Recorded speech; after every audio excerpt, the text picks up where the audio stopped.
संन्यास लिया है। महाराज जी, मैं ये पूछना चाह रहा हूँ कि मैंने संन्यास लेकर अपनी पत्नी और बच्चों को छोड़कर कोई गलती तो नहीं की? ऐसा लग रहा है क्या तुम? मेरे को तो कुछ नहीं लग रहा है। नहीं, बच्चे तुम्हारी पत्नी को सुख पहुंचाते हुए उनका पालन पोषण करेंगे?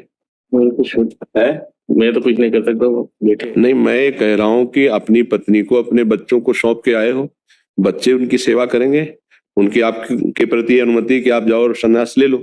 मैं उनसे मत लेके आया हूँ, लेके आया हूँ उनसे। अब आप उनका चिंतन छोड़ दीजिए और उनका प्रश्न छोड़ दीजिए। नया जन्म हुआ मनुष्य संन्यास लिया, अच्छा है, शास्त्र सम्मत है। चौथी अवस्था में ऐसा है कि यदि पत्नी साथ चले तो उसको, यदि वो नहीं चलना चाहती तो उससे अनुमति लेकर उसकी व्यवस्था करके भगवान के मार्ग में जाया जा सकता है। तो अब आप आ गए हैं, पर है बड़ा कठिन, क्योंकि मोह का त्याग करना बहुत कठिन है।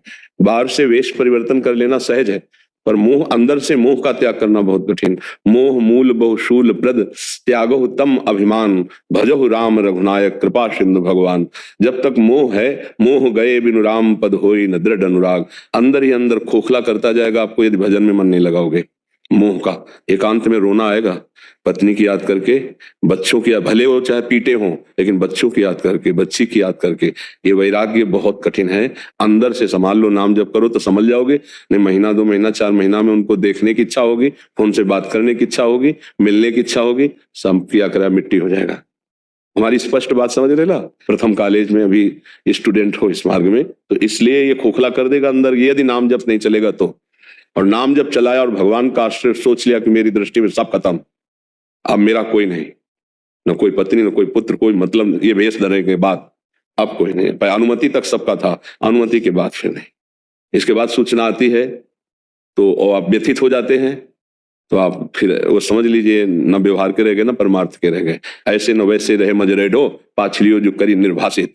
नहीं, अब मृत्यु का वरण करो और शांत भाव से निरंतर नाम जप करो। चाहे जितना कष्ट आवे विचलित मत हो, सुख सुविधा का भोग मत करो, सब भोग लिए हो, सब भोग लिए, असुविधा से भजन करो। ब्रजवासियों की टूक मांग के खाओ, वृद्ध शरीर है, सब्जी आदि की व्यवस्था कर लो और एकांत सेवन करो, तो भजन में रुचि हो जाएगी। भजन में रुचि नहीं हो, अगर भंडारा व्यवहार में फंसे तो मोह को नहीं रोक सकते। 50 वर्ष का अनुभव वो आपको खा जाएगा, वे नाटक रह जाएगा, और 10 20 50 हजार इधर से कमा के उधर भेज दिया करोगे, इसके बाद नरक जाओगे। हमारी बात स्पष्ट है? वैराग्य का मतलब होता मर गया नहीं। अब हमारे परिचय में केवल प्रिया प्रीतम और भगवान के सब स्वरूप में। अगर ये कड़ाई नहीं रखी ना, तो ढोल के भीतर पोल मिलेगा। खूब अनुभव की बात कहते हैं, 5-5 रुपया 100 रुपया जोड़ोगे, बाद में वहीं दे आओगे, इससे बहुत बड़ी हानि हो जाएगी। अब नहीं, आपका कर्तव्य है। जैसे हम बात कर रहे हैं ना, तो आपके अंदर की जो हिम्मत है वो मजबूत होनी चाहिए, टूटनी नहीं चाहिए, इसलिए बात कर रहे हैं। पर हमें ऐसा आपके आंखों से लग नहीं रहा है कि आप, ऐसा लग रहा है कि कहीं टूट ना जाओ। नहीं टूटूंगा। आज बंसी बट मेरी टूट जाएंगी, मेरी बंसी बट टूट जाएंगी फिर, और बंसी बट का मैं ही संभाल करता हूँ। अब आप देख लो, संभाल बंसी वाले के चिंतन की कर ली, वहां भी ये चढ़ेगा। मैं नहीं लेता हूँ कुछ भी, संभाल गुरुजी को दे देता हूँ। बहुत, हाँ, संभल के रहना। आखिरी मंजिल अगर पार हो गए तो पार हो गए, लड़खड़ा गए तो गिर गए। बस हम मतलब वैराग्य के कारण बोले मैं से नहीं। अब कैसे कहें, बहुत सावधानी से चलो तो निपट जाओगे। आखिरी मंजिल है। नाम मंत्र अंदर चलाते हो निरंतर, गुरुजी साथ में ही रहते मेरे, वो भी नहीं छोड़ते, अलग नहीं होते मेरे से।